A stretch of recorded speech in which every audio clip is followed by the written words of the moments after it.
好，欢迎收看温度手作的频道。如果是新朋友，这是一个关于所有编织和手作大小事的频道。我是 Vivian， 欢迎收看我的影片，也希望你们会喜欢。然后呢，就是非常感谢所有的老朋友再次回来这里收看我的影片，你们的支持真的是我拍摄这些影片最大的动力，真的谢谢你们哦。大家好吗？真的好久不见了，真的。那从上一次的那支作品大回顾影片到现在，今天这支影片应该就是2019年的第2支。真心的很想要跟大家说一声抱歉，真的很羞愧，因为我每次都跟大家说我要多拍很多支影片跟大家分享，可是我真的办不到这一次会拖这么久啊，有2个很大的原因，一个是我感冒很严重，我大概3个多礼拜前我就开始感冒，然后光是躺在床上就1个多礼拜，然后到现在老朋友们一定有发现我的声音听起来很奇怪，因为真的沙沙的，我真的没有办法就是完全好，因为我只要一出门，一遇到那个病毒，或是我朋友，或是他们可能家里有人生病，我真的那个就会又开始被重复传染，然后一直都没有办法好，真的蛮糟糕的。然后另外一个原因就是，我不知道为什么我们这个老社区可能真的很蓬勃。过年前再重新装修的人很多，好几户，好不容易弄完了。过年后，最近大家又开始在那边重新翻修，但我觉得是好事啦，因为大家把家里整理得干干净净、舒舒服服的。就是大家住起来也比较开心，然后邻居见面也比较不会有纷争这样子，我觉得是挺好。只是那个过程就会觉得有点烦，然后我就没有办法。我每次觉得有空了，身体状况好了，想要录影了，可是那个噪音很恐怖，让我没有办法录。不然就是我刚刚讲的我感冒就没有精神，根本就是没有办法，就是好好的工作，所以就是一路拖到现在这样。好了，那就不啰嗦，我们就赶快来开始今天的要跟大家分享的东西。那今天要来先跟大家介绍的第一件完成作品呢，是在 Linen Magazine 第5期里面的一个织图，叫做 A Drift Shawl。这件披肩，大家先看一下。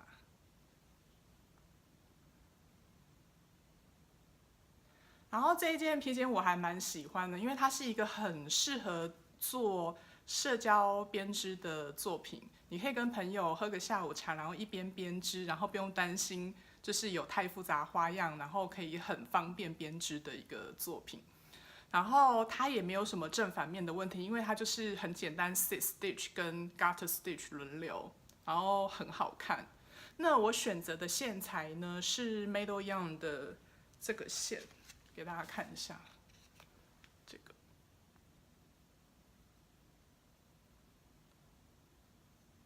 不过这个颜色它已经没有在贩售了。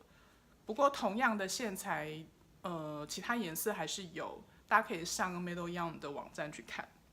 然后因为我通常在挑线材的时候，我都是很直觉的。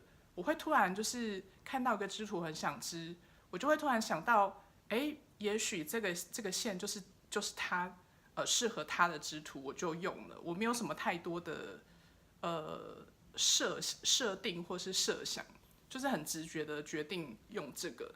然后这2角线是我去年还前年，我有点忘记，然后我跟他买的。那我买了，当初就是觉得我好喜欢它这个颜色的变化。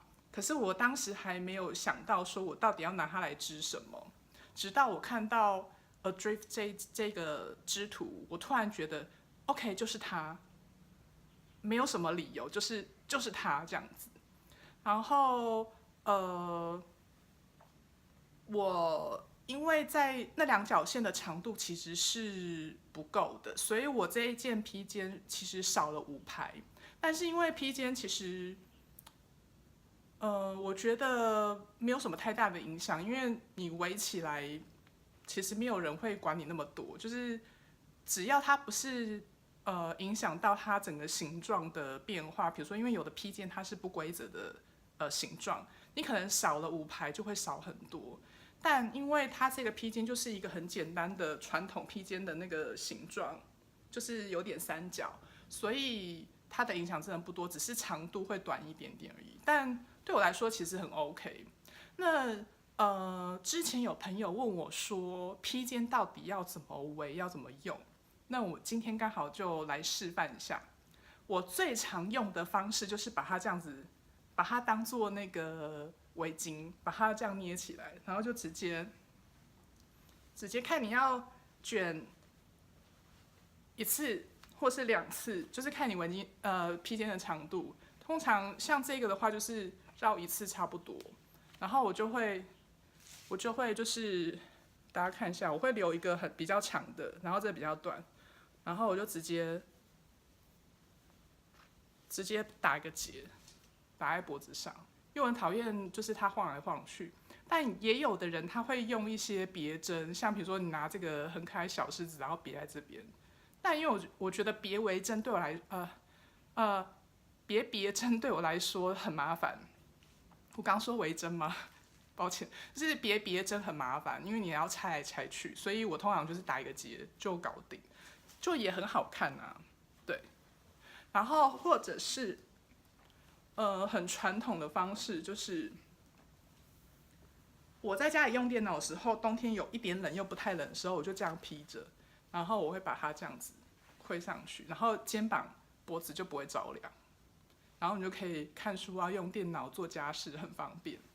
然后另外一个做法就是，如果你骑摩托车或在外面走路、骑脚踏车什么的，你可能有时候那个拉链或是扣子这边会有风透进去，你就可以这样三角形的地方这样子。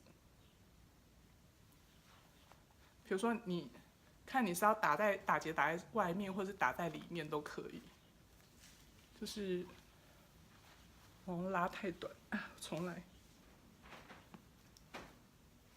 重新来一次，就是留长一点，然后后面交叉之后弄到前面来，然后把它藏起来。就是大家可以整理一下，或者是就是打在外面，就是其实你不管怎么弄，其实都很好看，都不会太难看哦。这样子。好，我要拆下来，因为太热了。然后这就是我完成的 Adrift 披肩。好，然后下一个好热，下一个就是我疯狂的完成了2顶的 Magnolia 的帽子。然后第一顶是这个，因为我今天头发绑起来，我就不戴了。然后第一顶是这个。很可爱吧？我是用 Brooklyn Tweed 的线，然后是用 Loft， 然后它的颜色是这个 Faded Quilt。好，我觉得这个颜色我选的很好，然后很适合我戴。大家如果有 follow 我 IG 的朋友，就是有看到，就是原织图设计师 Camila Vat， 她有就是转贴我的照片这样子。然后疯狂，因为这一顶真的太好织了，我大概花了2个下午时间就把它完成，然后包含定型。然后因为它太好织，然后我就决定就是再织1顶。然后我用的线呢是我自己手捻的线。我是用这个，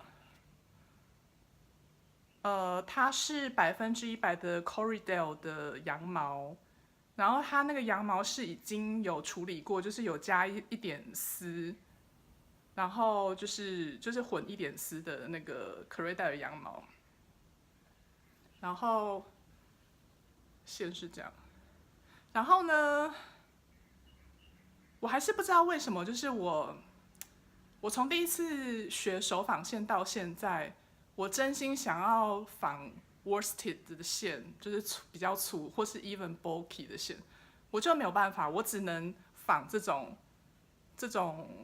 蕾丝啊，或是 light fingering 的这一种粗细。我不知道为什么，但反正我刚好也都只用这一类的线。我很想要把它仿成 DK， 可是我就是办不到，我只能弄那么细。但是游戏的好处就是我刚好就拿它来做这一顶 Magnolia 的帽子。然后我发现就是我用 BT 的线跟用我自己手仿的这一个线织出来的那个 Noop， 就是这个小颗粒。BT 的线啊，用一样的做法，其实它的小颗粒比较不明显。可是你看我就是我自己手仿的这个线啊，纯羊毛加一点丝的，就是它的那个小 Noop 就很明显。这也是蛮有趣的一个地方，这样子，好，蛮可爱的。然后呢，这3件就是我完成的作品。接下来呢，我有2件正在进行中的作品。第一个是Liner Magazine 第7集，就是最新这一集的那个织图叫 Rambla 这个。然后我是用这个100%山羊毛，它是蕾丝线来织。另外一个颜色我忘记拿了，因为我觉得它织整条单色有点无聊，所以我就是下面我就是2排，我先用浅色的山羊毛，然后上面就是用那个深灰色的。然后这个线是Chino 手工羊毛营的线。这2角线我已经买超级无敌久了，然后我一直想说，天哪，我到底要拿它来干嘛？我当初本来是想要拿来做一个披肩，可是那个披肩我织到一半，我发现我不是很喜欢，所以我就把它拆掉，然后改成这个。那你不要看它这样小小的哦，其实它拉开来超大的。而且很有弹性，我相信就是我织完然后定型完之后，会非常非常的漂亮，它真的很美。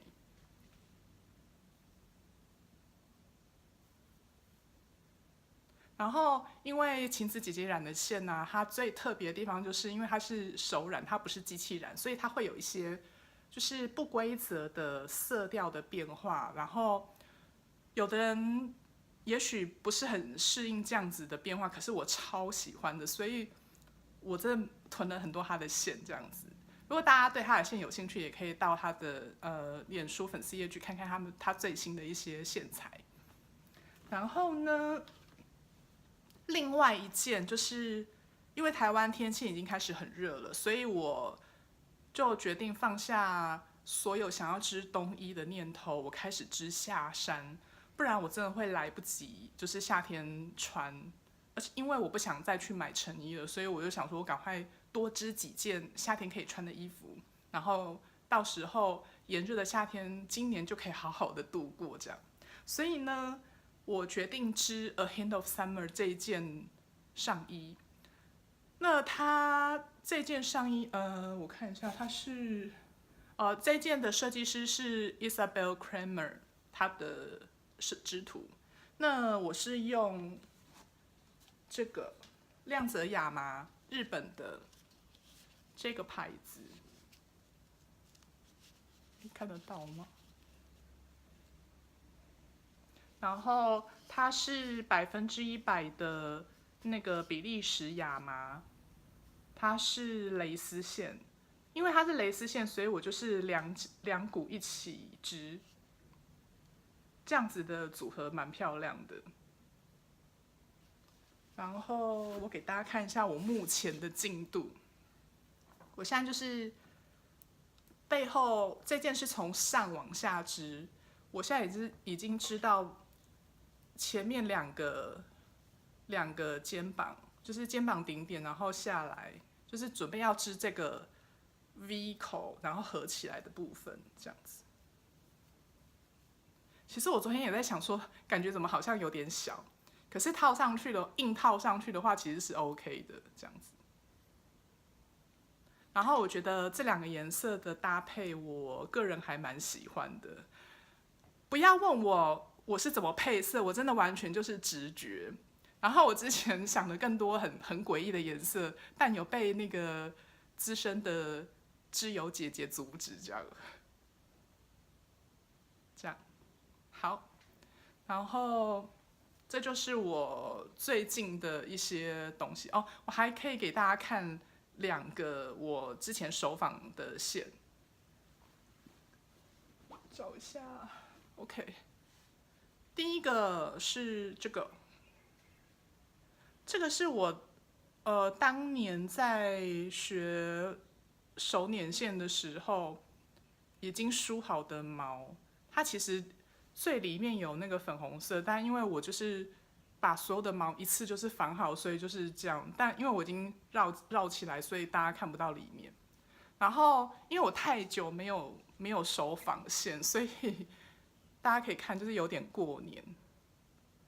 这2球有点过年，这个也是我在 play， 对不起，我在 play 它的时候就是也是有点 over twisted， 所以它看起来就是有点就是整个僵住，但颜色真的很可爱，蛮有趣的。可是我就是练习到第3角线的时候，我就恢复正常，就是这个，它就没有什么 over twist 的问题，然后很平顺，然后很 OK， 然后触感真的很好。我其实之前有跟北方牧人的阿妮就是要了一些牦牛绒，然后我本来是想说，我过年的时候就是连假可以好好的来试一下纺那个牦牛线。可是你知道，大家对那种假期的计划永远都是有点太 over， 就是你把那个短短的几天、1个礼拜的时间搞成很像你有1年的时间一样，所以我当然来不及。所以我纺到这一颗之后，我觉得我还是没有勇气直接先纺那个贵贵的牦牛绒，我觉得风险太高，万一没纺好，我就浪费掉那么珍贵的牦牛绒。所以我现在在等，就是我从英国订的一些，就是已经处理好的一些毛，然后等那些毛回来之后，我就是会先纺那一批毛，纺到我真的很稳定之后，我再来好好的纺那一小包珍贵的牦牛绒，这样子，这样还蛮骄傲的。OK， 好，那这就是我最近在忙的一些东西，没有别的了。那今天的影片就到这边结束喽。今天所有介绍分享的作品细节，我会全部把它们放在影片下方的资讯栏里面给大家参考。那如果大家喜欢今天的影片，请帮我按赞，然后分享。还没有订阅的朋友也请帮我做订阅动作，这样子你们才不会错过我影片推出的通知。然后最后就是希望大家可以就是给我一些意见的回馈，就是不管你们有任何的想法，或是只想跟我打个招呼，也都欢迎你们就是留言给我哦。那就先到这边喽，谢谢大家今天收看我的影片，拜拜。